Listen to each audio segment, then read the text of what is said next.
মানুষের মস্তিষ্ক বিকৃত হয় ইচ্ছে পূরণে। হয়তো ভাবতেই পারেন ইচ্ছে পূরণে কেন মস্তিষ্ক বিকৃত হবে, ইচ্ছে পূরণে তো মস্তিষ্ক আরো বিশাল হবে।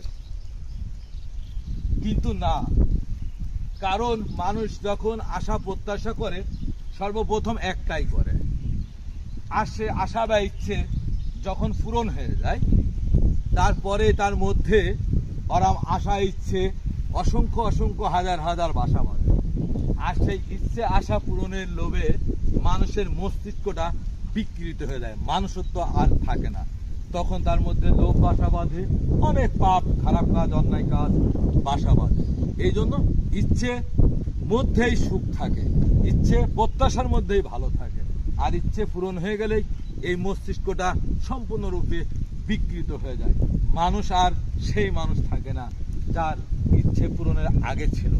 আপনি নিজের থেকে এই কথাগুলি ভেবে দেখবেন, অন্যের কারুর কাছে শোনার দরকার নেই। নিজের বিবেককে জাগ্রত করে একটি বার জিজ্ঞাসা করে দেখবেন যে প্রথম ইচ্ছেই থাকে একটি, আর একটি ইচ্ছে পূরণ হলেই হাজার হাজার প্রত্যাশা ও আশা আকাঙ্ক্ষার ইচ্ছে জেগে ওঠে। ধন্যবাদ।